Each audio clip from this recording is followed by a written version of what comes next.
Hello, and thanks for joining us for another in the Autumna series of programmes, which is all about later life care options. I'm Glenn Thompson, and as usual, I'm joined by Debbie Harris, who's the founder of Autumna. Debbie, welcome. Hi, Glenn. Lovely to see you too. And for those listening for the first time, tell us about Autumna, because we have had a number of episodes before this one where you explain, but I'd like you in each episode to explain what Autumna is about, in case this is the first time anybody's caught us. Yeah, sure. So Autumna is a directory of every registered care provider in the UK. So that's care homes, home care, live-in care, and we also are developing a directory for retirement developments across the UK. We support families, individuals who are looking for care, and our sole goal is to ensure that whoever is looking for care or later living makes an informed choice about the care that they choose. It's really difficult to understand what care you need, so we are here to support. It is a daunting area, isn't it? Fair to say. Debbie, it's a new year. It's nice to turn over a new leaf, but sadly we're faced with many of the same issues when it comes to care, aren't we? We are, and the one that, of course, is in the press all the time at the moment is bed blocking and hospital discharge and the NHS and the difficulties they're facing. The hospital discharge process is the cork in the NHS bottle, and until we can sort that out and we can get NHS and care providers working really well together, I fear for that cork remaining firmly stuffed in the bottle. Absolutely, good description. Well, that said, today we're going to focus on patients and the hospital discharge system. And to do that, we're joined by Carl Roberts from something called Boutique Care Homes, based at Romford in Essex. Carl, welcome to the programme. How do we find you? Very well, very well. Nice to see you, Glenn. Nice to speak to you again, Debbie. It's great to be here. Welcome on board. So, at the Boutique Care Homes, which is based in Romford, is it a large organisation? What do you do there? Well, Boutique Care Homes, we're a family-owned care provider, been running for many, many years. In its current guise, Boutique Care Homes, we have 3 exceptional homes across the sort of southeast of England. We've got one down in Shepperton, another one in Newmarket, and we're about to open, very excitably, our 3rd care home down in Broadstairs in Kent. Oh, wow. So very exciting. Yeah, nice exciting. Coastal place to be as well, isn't it? Beautiful. Right by the sea there. Yeah. Beautiful. I was just down there yesterday. It's wonderful. It's not far from where I live, actually, so I can vouch for that area. It is very, very picturesque. Fair to say then, Carl, that the system at the moment is in a mess, isn't it? The discharge system. I mean, how closely do you work with discharge teams? You've hit the nail on the head there, Glenn. You know, things are very difficult out there at the moment. You know, if it wasn't a hard enough decision for families looking for care in the best of times, you know, you can only imagine how stressful and how difficult it is for them today. At Boutique Care Homes, we have admission managers in our homes, and they are fully focused on supporting families to find the best care homes. And as a result of that, we work very, very closely with our colleagues in the NHS. Debbie, I was only watching the news last night on hospital in Bolton and the bed blocking going on there, you know, through no fault of their own. Of course, the bed blocking is where patients are forced to remain in hospital despite not needing medical attention. It really is, you say, that cork in the bottle, isn't it? It is, yeah. I mean, I saw that report as well. I mean, it's horrific, isn't it? And I'll be honest with you, I've said to my mum and dad, you are not going into, they're 88 and 90, you're not going into hospital unless it is a very serious emergency. I will find alternatives, because I just don't think it's the place you want to be if you're elderly in particular. Yeah, I'm really interested actually to hear what Carl says about how he works with the discharge teams, because some care providers really struggle with the relationship, and others have got a really good, strong relationship. So I'm very interested to hear that. So why do you think that is, Carl? Why is that relationship so different between different operators? When you look at sort of the NHS and in the way it's structured, you have CCGs in place and they're all run by different trusts and they all have slightly different ways of working. So I think for care homes, you know, across the country, certainly for ourselves, with 3 homes in 3 very different areas, we have to really sort of personalise and tailor our approach to each of the different systems. So, for example, if you look at Cambridge and Newmarket, that sort of Suffolk, Newmarket, Cambridge area, their discharge system there, you know, is very heavily reliant on trusted assessors. So, you know, we work very closely with those hospitals there to build the relationship with the trusted assessor team. We are confident to receive those assessments direct from the hospital, review them at a home level and make a decision quickly on whether we're going to come out to do an in-person assessment ourselves, or whether we're able to accept what is down on that trusted assessor form.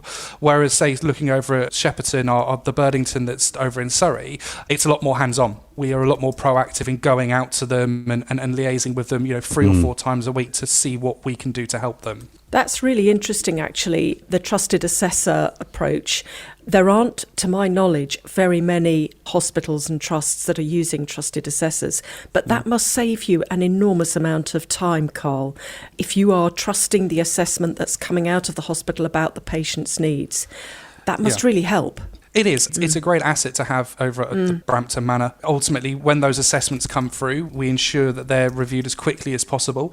So James, who's our admissions manager, will take those assessments, sit down with Zoe, our very talented and dedicated home manager there, and we can look at those in detail and then go back to the hospital. We can understand, that the hospitals generally need discharges before the weekends.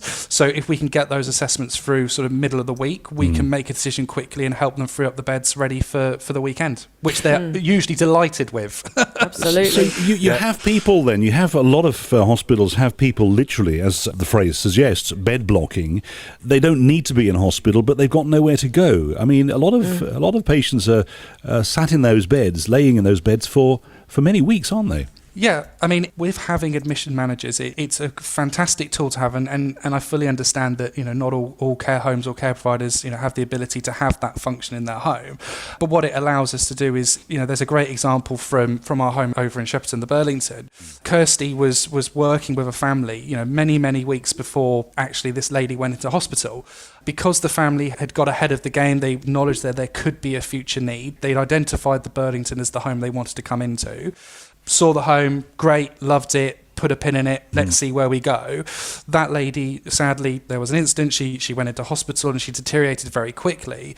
But because we got to know that family very well, we got to understand her circumstances prior to coming in, we knew the hospital well, so we were able to go direct to that ward. We knew where she was, we knew the ward manager, we knew the discharge team, we could just tie it all together. And that's purely through that relationship that Kirsty and Emma and the team had built at that particular home. So relationships are key. Yeah, absolutely. That's really interesting, actually, Carl. So once the client was fit for discharge and you'd already got a relationship with the family, how long did it take before she was actually discharged? So Kirsty was saying that request came through sort of on the Monday evening. We were able to assess on the Tuesday.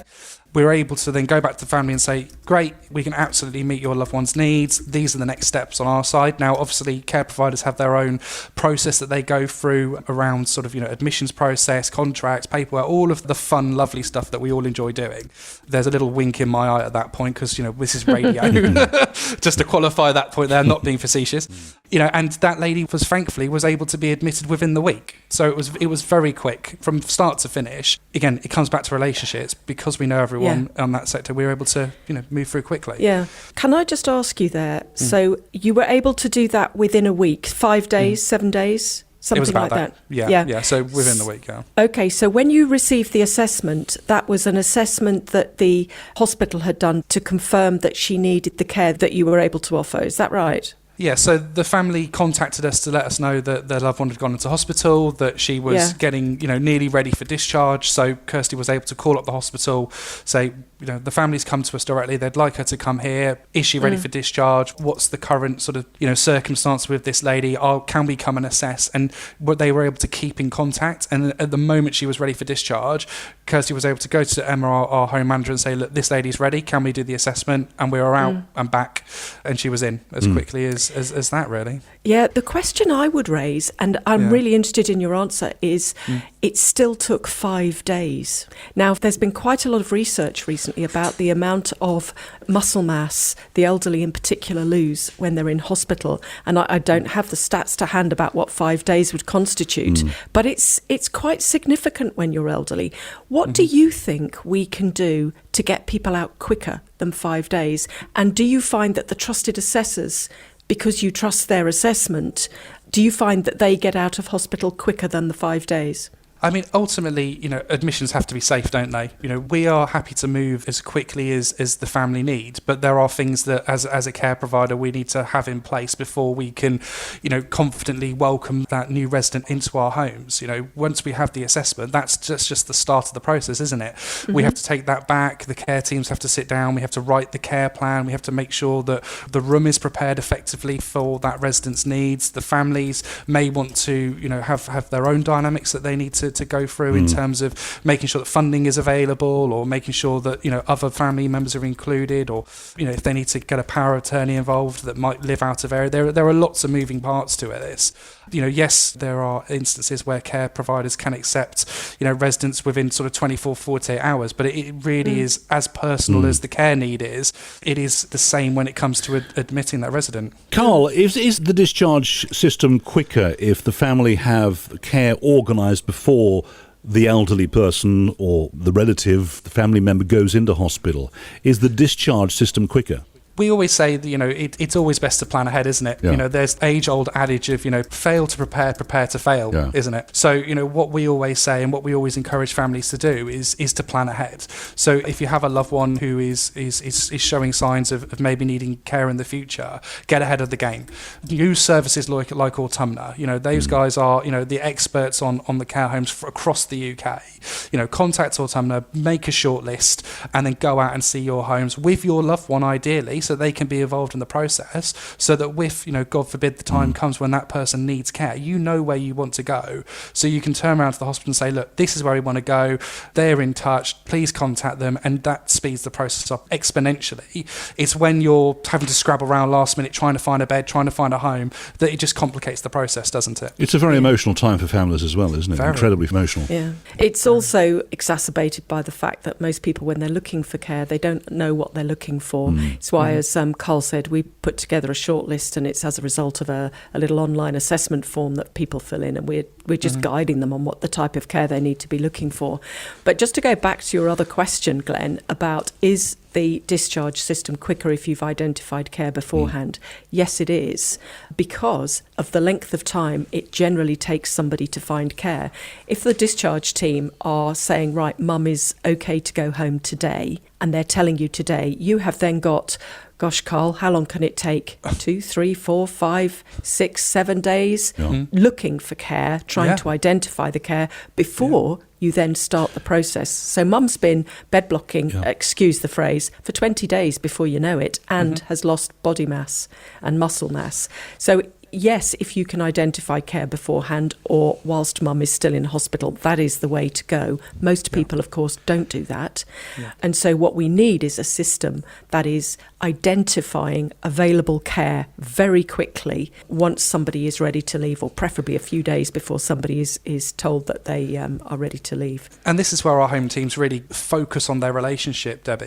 They are, I was speaking to Kirsty earlier, and she will contact her local hospitals, both the discharge teams and the individual wards, 2 or 3 times a week, to let them know about our availability, any sort of changes to our care, any things that we can help with. She's talking about how we can help patients who need discharge imminently, and also talking about what's coming down the line, what potentially could be coming up next week. So both ways, we know what's coming up on their side, they know what our availability is, so that when that hospital, that discharge team says, right, mum, dad, they're ready to go, here are some care homes you should look at, they know that we've got availability because we've got that communication. It's great that you've got that really good relationship with them as well.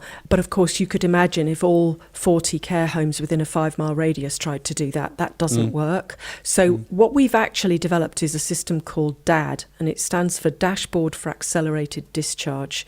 And it just enables the hospital discharge teams to communicate via the shortlists, Carl, that you're very familiar with when we send you an inquiry, to communicate directly with all of the care providers in the area, and to give you a little bit of information about that patient, so that Kirsty doesn't have to keep on ringing them and trying to get hold of somebody in the discharge team.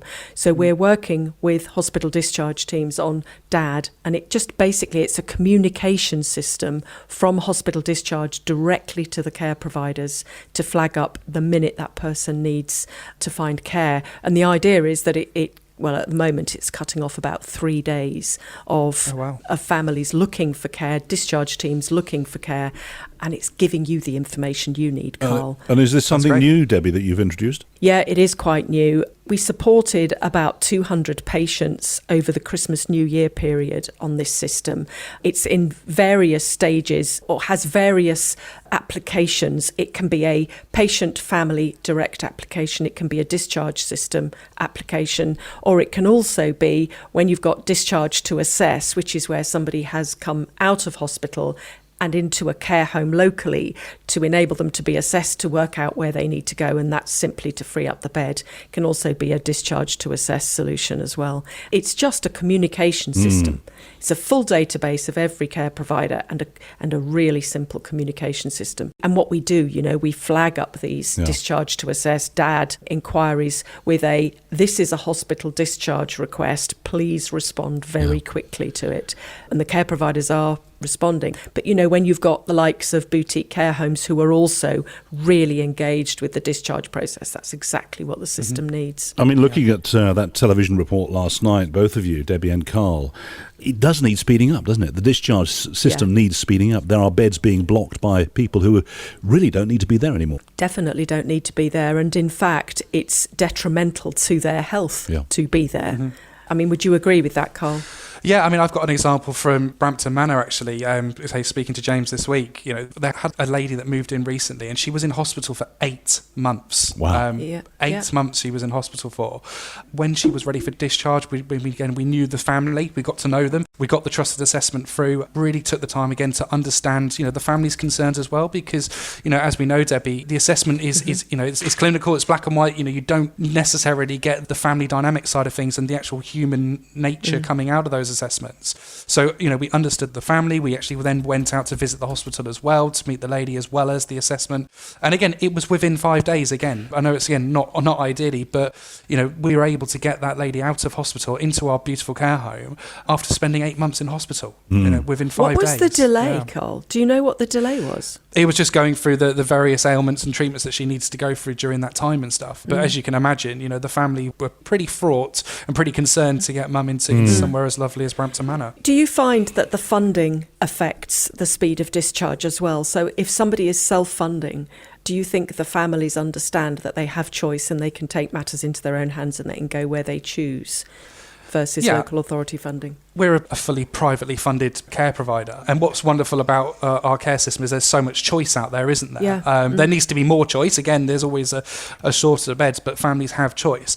But I think, again, this is why it's really important for us, to be engaging with the local community, even with people who don't necessarily need care now, to make them understand that look, you do have choice out there. So when the time comes, and hospitals will say, here is a list of care homes, or here are some care homes we think mum or dad should go to. If you're privately funding, you do have that choice, and if you've built those relationships with care homes prior to a need, at least you've got your own little shortlist ready to go. So you've got a good relationship, from what I pick up, with your hospital teams, the discharge units, Carl, but I'm guessing that's not the same for everybody in the care sector. No, it's not, unfortunately. No. We did a little bit of research, actually. I won't name the hospital, but it was within an 8-mile radius of a hospital in the southeast. Yeah. And there were 40 care homes. And we rang them all and we said, how many times does the hospital discharge team contact you? And only 68% of the care homes were ever contacted by the hospital discharge team. So when you've got a national shortage of beds, you should be looking at the whole market when you're looking for available beds. And we then said to them, and we tried very hard not to prompt responses. So a lot of these were just the chat that we had with the care provider. We said to them, when you do get an inquiry, how do you find the inquiry? And 63% of them said the information was too poor to act on. And they didn't trust the information that they were given about the patient because the hospital discharge teams are so keen to get people out of the beds. So there's very little trust, generally speaking, between the care provider and the hospital discharge team. That's why it's so important what boutique care homes are doing, that they have a trusted relationship between the two, but that is not generally the case.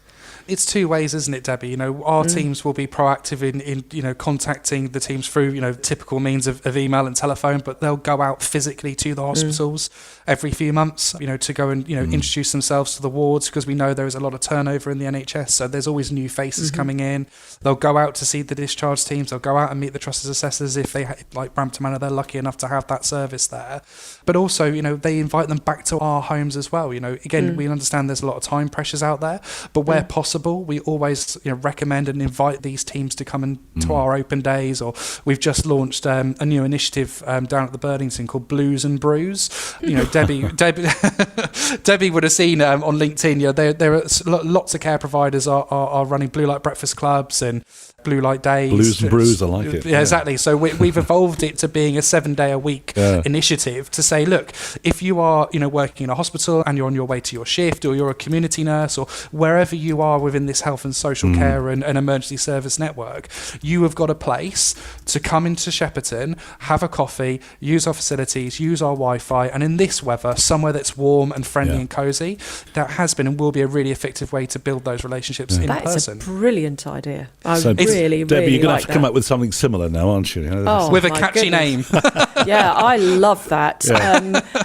Send me more information about that. I will do. You're invited. I think final question to both of you, and without getting too political, is it now getting to a point where government need to step in and offer assistance, give you more money to sort this whole problem out, the bed blocking issue, obviously? It's got to leap into government, surely, somewhere. Absolutely. And I actually think, you mentioned don't be political, I think this should have an apolitical solution. I think this should be a cross-party problem that is solved, because otherwise every time there's an election coming up, something changes again and we start again. The times we have heard the same rhetoric. I was listening to Professor Martin Green on the BBC the other day, and he just said, we had this with Tony Blair and we've had 7 prime ministers since then and nothing has changed. It has to be cross-party, a cross-party solution. And given a priority as well, absolutely. Oh, Lord, affects all of us. It does indeed. All right, well, listen, great, fascinating conversation and very engaging. Carl, thank you so much. Carl Roberts from Boutique Care Homes. They're based at Romford in Essex. If anybody wants to know more about Boutique Care Homes and what you offer, what's the best route to you? Thank you for having me on the show today. If anyone wants to contact Boutique Care Homes, simply go to boutiquecarehomes.co.uk, or you can contact our homes direct. We've got Brampton Manor in Newmarket, the Burlington in Shepperton, and our brand new care home, Chartwell House, which is opening at the end of the month. All right. Well, listen, lovely to talk to you. Debbie Harris, of course, founder of Autumna. If anybody wants more details about what you can do and how you can help people, what's the best route? Best route is autumna.co.uk, so that's autumn with an A on the end, and you can scroll through and look at all of the different care providers, or just fill in a short online assessment and we can send you a short list of appropriate providers. Great, fascinating. Lovely to talk to both of you. Debbie Harris from Autumna and also Carl Roberts from Boutique Care Homes. Thank you for joining us on the Autumna programme today. I'm Glenn Thompson. Look forward to your company next time.